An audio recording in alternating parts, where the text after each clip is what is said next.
네, 클래스 AB 앰프를 보도록 하겠습니다. 이 클래스 AB는 앞서 살펴봤었던 클래스 B의 단점을 이제 보완하기 위해서 나오게 됐는데요. 클래스 B의 단점이 어떤 게 있었냐면 크로스오버 디스토션이 있었습니다. 여기에 인풋이 들어갈 때 여기 로드가 있을 때 뭐 이런 식으로 있을 때 여기에 베이스하고 이미터 사이에 전압이 0.7V 이상이 걸려야지 위에 거 Q1 TR이 이제 컨덕터하게 켜지게 되는데요. 그러려면 VI가 인풋이 0에서부터 시작을 해서 0.7V보다 더 커져야지만 켜지는, 즉 커지지 못한 이 구간에서는 TR이 꺼져 있는 상태가 된다는 거죠. 그리고 이제 출력 전압도 0.7V만큼 이제 떨어져서 나오게 됩니다. 이런 식으로 이런 식으로 이제 나오게 되는 거죠. 그냥 크로스오버 디스토션이 생기게 됐었죠. 결국 이제 문제는 바이오스가 문제였던 거죠. 여기가 지금 바이오스가 이제 바이오스 전압이 없으니까 여기가 0으로 돼 있기 때문에 0.7V 이상으로 올라갈 때까지 켜지지 않는다는 거죠. 따라서 이 문제를 해결하기 위해서 가장 간단하게 떠올릴 수 있는 방법은 문제를 해결하기 위한 바이오스를 연결해주면 되는 거죠. 바이오스를 이제 잡아주면 되는 거니까.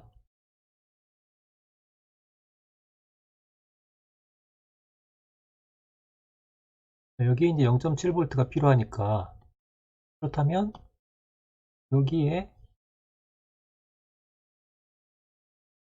똑같이 0.7V짜리 DC 전압을 연결해주면 그러면 되겠죠. 그죠? 그러면 신호가 올라가게 되면 바로 여기도 신호가, 출력에도 신호가 바로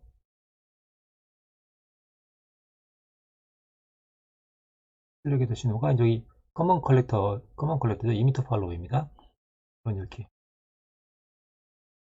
이미터 팔로우에도 똑같이 이제 신호가 나오게 되겠죠. 그래서 네, 이렇게 된다는 것을 우리가 알 수가 있습니다. 여기서 0.7 올라갔다가 0.7 내려오니까 이제 똑같아지는 거죠. 유사하게 아래쪽도 여기가 0.7이 돼야지 켜지는 거니까, 그렇다면 여기에 이렇게 해서 0.7V짜리 DC 전화번호를 연결해 주게 되면 내려올 때 똑같이 내려오는 신호를 우리가, 똑같지가 않네요. 대칭이 아니네. 네, 아이고, 손이 이상한가. 네, 이렇게 되리라는 것을 알 수가 있습니다. 네, 그렇지만 이제 이렇다는 것은 이제 쉽게 알 수가 있지만, 이렇게 회로를 구성하는 사람은 아무도 없겠죠. 그죠? 이걸 위해서 독립전원을 이제 두 개씩이나 이렇게 별도로 따로 사용하는 그런 사람은 없을 겁니다. 이런 것을 위해서 이제 유용한 것이 뭐였습니까? 볼테이지 디바이더죠. 저항을 이용하면 훨씬 손쉽게 우리가 바이오스를 잡을 수가 있을 겁니다. 그래서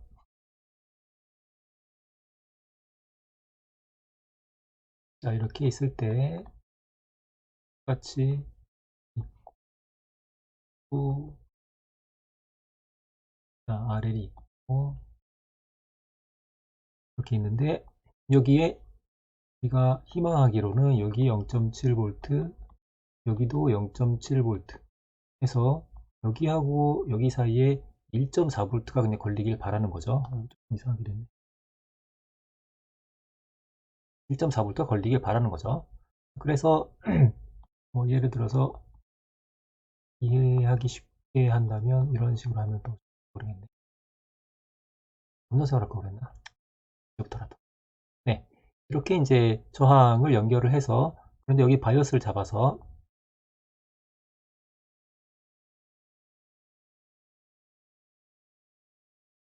R1, 예를 들어서 R2, R3, R4 해서 R2와 R3에 걸리는 전압이 0.7이 되게끔, 혹은 두 개의 차이가 1.4V가 되게끔 하면 되겠습니다. 이렇게 해도 되고, 혹은 여기를 이걸 없애고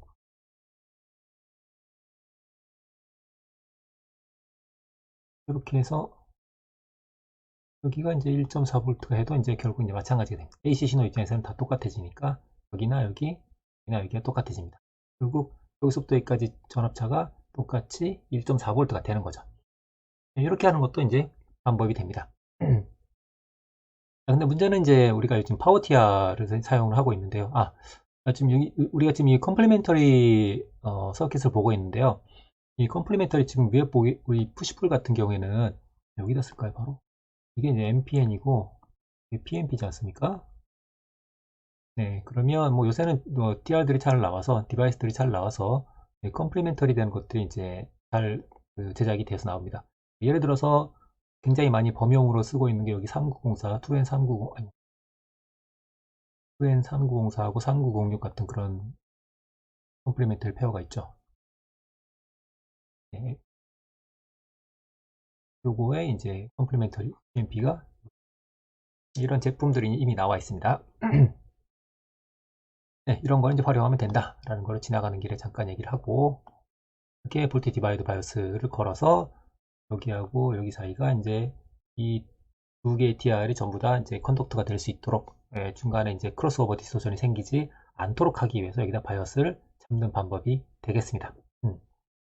근데 문제는 이제 우리가 지금 라지 시그널을 이제 사용하고 있다는 거죠.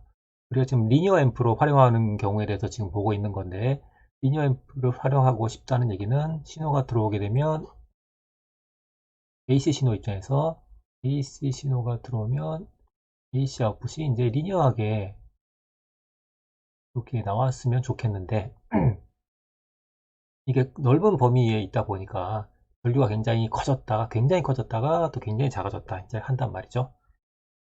그러다 보면 이제 VB 이런 것들이 이제 온도나 이런 거에 따라서 이제 많이 달라질 수가 있습니다. 그러면 이걸 만약에 똑같이 이렇게 바이오스를 잡게 되면 우리가 알고 있는 것처럼 VB하고 IC는 이상적으로는 이렇게 근사화를 하지만 실제로는 이렇지 않고 이제 이렇게 가다가 또 올라가는 이런 모습을 띠고 있죠. 전류가 이제 굉장히 크게 반복을 하니까 그러면 VB 값도 이제 조금 이제 바뀌게 되겠죠. 그러면 요거는 이제 근데 픽스된 일정한 전압 값을 갖게 되고 여기가 이제 동작을 함에 따라서 조금 바뀔 수 있다는 얘기죠. 그래서 그런 부분에 대한 미세한 그 차이도 조절할 수 없을까라는 생각을 하게 됩니다. 그래서 대안으로 생각할 수 있는 것이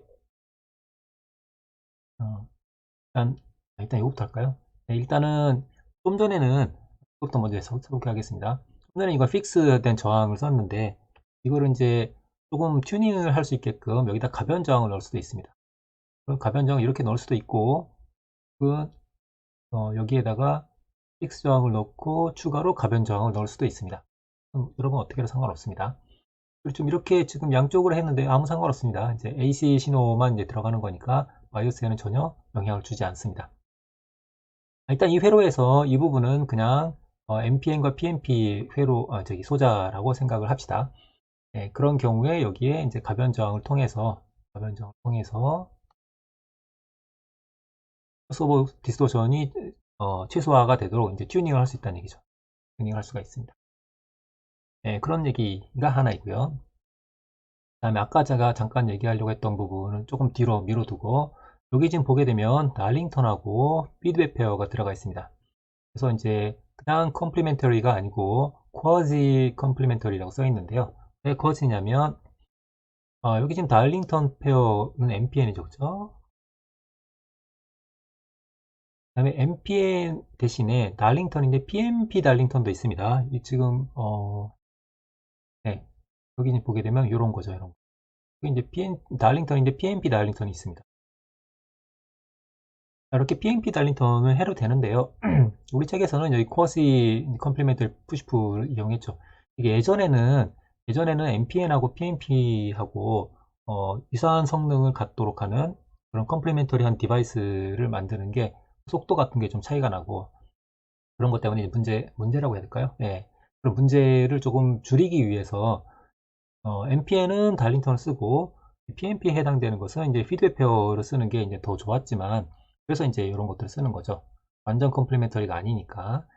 여기는 하나는 PMP고 이제 NPN을 하나 쓰고 있지 않습니까? 가능한 한 PMP로 인해서 생기게 되는 NPN과의 미스매치를 줄이기 위해서 이제 하나만 PMP를 쓰는 그런 케이스가 되는 거죠.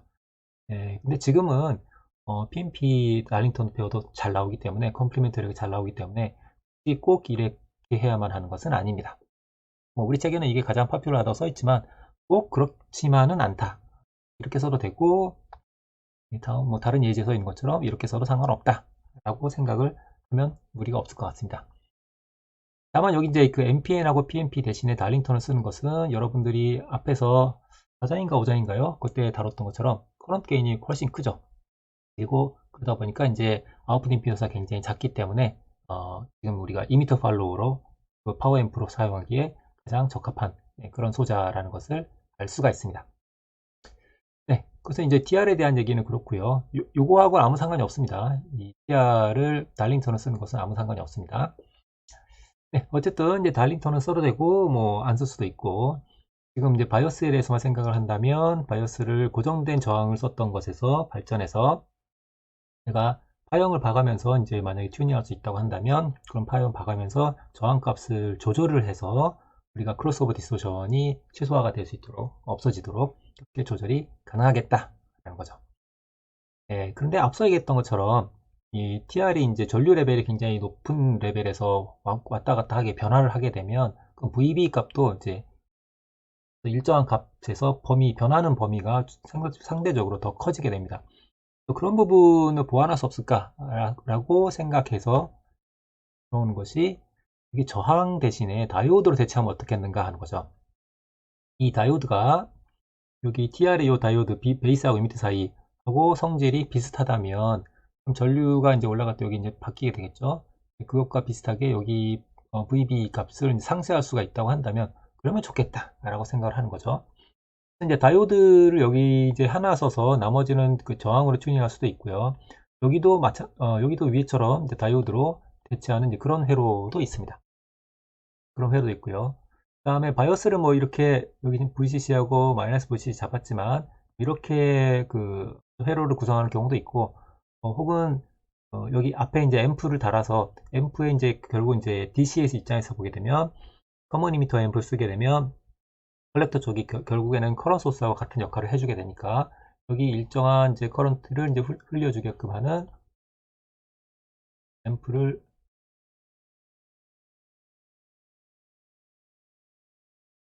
설계를 해서 사용을 할 수도 있습니다. 네, 그래서 이제 다이오드를 이제 쓰게 되는 거죠. 여기서 한 가지 더 추가로 언급을 하자면 여기 제가 뭐라고 이제 써놨는데요. 어떤 책에 보면 어떤 것들이 있냐면 이제 우리가 지금 파워앰프를 쓰고 있기 때문에 전류의 레벨이 되게 높습니다. 전류의 레벨이 높기 때문에 동작을 하다 보면 어떻게 될까요? 열이 많이 발생하죠. 우리가 앞서 봤던 것처럼 파워TR은 그래서 이제 강렬판 붙인다라든지 그런 것들이 발생하게 됩니다. 온도가 올라가게 되면 TR의 특성이 어떻게 됩니까? 온도가 올라가게 되면 여기 지금 VB하고 IC하고 관계의 그래프를 그렸는데요. 우리가 1장에서 다이오드의 특성, 이 특성 곡선, 이거랑 거의 똑같죠. 특성 곡선을 얘기할 때도 했었지만 모든 전자 디바이스들이 온도가 올라가게 되면 그만큼 에너지가 높아지니까 활발하게 움직이게 됩니다. 그래서 원래 온도에서 이 파란색 커브와 같은 특성 곡선을 갖고 있었다고 한다면 온도가 올라가게 되면 이제 빨간색 커브처럼 이제 바뀌게 되는 거죠. 그럼 처음에 여기 바이오스 잡혀 있었을 텐데 예를 들어서 0.7V에 0.7V가 아이고 여기에 0.7V가 잡혀 있었을 텐데 온도가 올라가서 이 특성 곡선이 약간 왼쪽으로 이렇게 시프트 돼 버린 거죠. 그러면 원래 동작했던 전류는 DC 전류는 이렇게 됐었을 텐데 그 DC 전류 값이 온도가 올라감으로 해서 이렇게 바뀌는 거죠. 전류가 또 높아지는 거죠. 자, 그럼 전류가 높아지면 어떻게 됩니까? 당연히 더 열이 많이 나게 되겠죠. 열이 많이 나면 어떻게 되죠? 온도가 또 올라가는 거죠. 온도가 올라가게 되면 다시 또 어떻게 됩니까? 이게 시프트가 돼서 IC 값은 더 올라가게 되겠죠. 만약에 이런 지경까지 가게 된다고 한다면 그런 걸 우리가 뭐라고 하냐면 thermal runaway라고 합니다. thermal runaway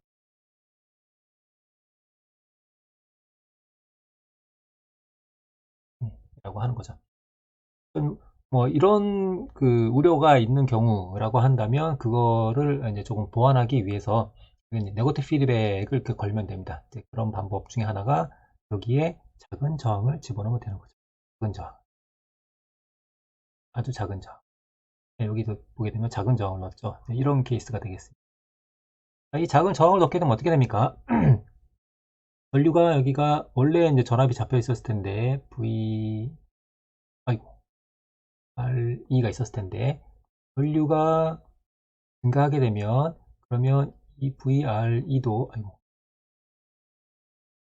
RE도 IC인데 IC가 증가하게 되니까 이것도 증가를 하게 되겠죠. 이게 증가하게 되면 어떻게 됩니까? 여기 바이오스는 일정한데 여기 전압이 높아지니까 그러니까 이 VBE가 감소를 하게 되겠죠. 네. TR은 지금 온도가 올라가서 파란색 곡선에서 빨간색 곡선으로 바뀌었어요. 원래 바이오스대로였다고 한다면 0.7V 그대로니까 IC가 이제 IC1에서 IC2로 증가를 하게 됩니다. 증가를 해서 이 2m에 있는 저항 때문에 2m에 있는 여기 TR의 2m의 DC 전압이 상승을 해서 VB 값이 줄어들게 됩니다. VB 값이 원래 여기였는데 줄어들게 되는 거죠. 예를 들어서 이렇게 줄어들게 됩니다. 줄어들게 되면 여기 있던 IC가 다시 이제 밑으로 내려오게 되겠죠. 이렇게 되겠죠. 그렇게 해서 계속 이제 증가하는 것을 방지하는 그런 역할을 하는 것을 알 수가 있습니다. 물론 그런 방지를 위해서는 좋지만 그 이외의 부분은 좀 안 좋죠. 왜냐면 여기에 일단 그 전압이 걸리고 그 다음에 저항 성분을 갖고 있기 때문에 임피던스에도 이제 영향을 끼치게 됩니다. 네, 이어서 나오는 것은 이제 간단한 numeral example이 되겠습니다. 이렇게 주어진 회로에 대해서 전원값이 주어져 있고 RL이 뭐 4ohm짜리 스피커인가 보네요. 네, 이렇게 했을 때 현재 인풋에 VI에 RMS로 12V짜리가 이렇게 들어가고 있다고 합니다. RMS 12V니까 피크를 우리가 만약에 환산을 한다면 피크는 RMS에 루트 2배를 해주면 되겠죠. 그리고 지금 이 값은 우리가 지금 이게 2m 팔로워로 쓰고 있기 때문에 커먼 컬렉터를 쓰고 있으니까 AC 값은 여기나 같다고 생각을 할 수가 있습니다. 볼테지 게인이 거의 1이니까 출력이나 인풋이나 같을 거다라는 거죠. 그렇다면 아웃풋에서 소비되고 있는 파워는 공식에 그냥 대입만 하면 되는 거죠. 관계에. 그리고 이제 클래스 B 혹은 클래스 AB 같은 경우에는 여기 바이오스가 이제 DC 전류는 0이고 평균적으로 더하게 되는 여기 DC라고 했지만 사실 평균이죠. 에버리지죠. 평균적으로 들어가고 있는 전류는 어떻게 됩니까? 이런 식으로 되니까 파인파의 절대값의 평균으로 생각을 하면 되겠습니다. 그래서 파이분의 2배가 되는 거죠. 피크. 네, 앞서 다 했었죠. 전류값을 알 수가 있고. 그래서 인풋으로 여기 앰프에 공급이 되고 있는 파워를 계산을 할 수가 있게 됩니다. 그러면 인풋 파워도 구했고 아웃풋에서 교류파형으로 소비되고 있는 파워도 구했기 때문에 이피션시도 구할 수가 있고 대략 67분의 36이니까 대략 절반이 조금 넘는 거 알 수가 있죠. 34 정도 될 테니까. 그래서 50%가 좀 넘는구나 라는 것을 알 수가 있었습니다. 자, 그러면 인풋은 이만큼인데 로드에 소비되고 있는 값이 이만큼이니까 나머지는 어딘가에 소비되고 있겠죠. 그 나머지의 대부분은 이 두 개의 TR에서 소비되고 있습니다. 그래서 요거를 뺀 나머지가 두 TR에서 소비되고 있으니까 두 TR이 각각 반 주기씩 담당하고 있기 때문에 각각 전체적으로 보면 절반씩 담당하고 있는 거죠. 그래서 하나의 TR에서 소비되고 있는 파워는 대략 16W가 조금 안 되는 것을 알 수가 있습니다. 네, 이어서 또 누메리컬 example이 주어져 있습니다. 이번에는 맥스 파워에 해당되는 문제가 되겠습니다. 자, 맥스 파워는 여기 출력이 여기 DC 0V죠. DC가 VL 하고 쓸까요? VL은 0. VL이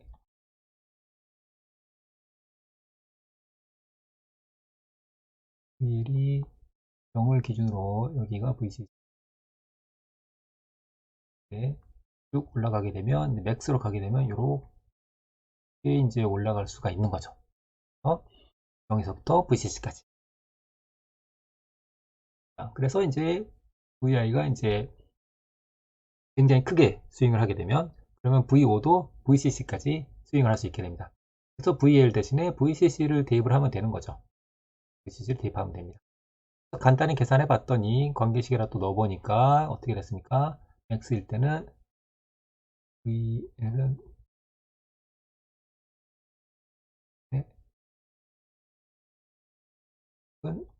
VCC인 거죠.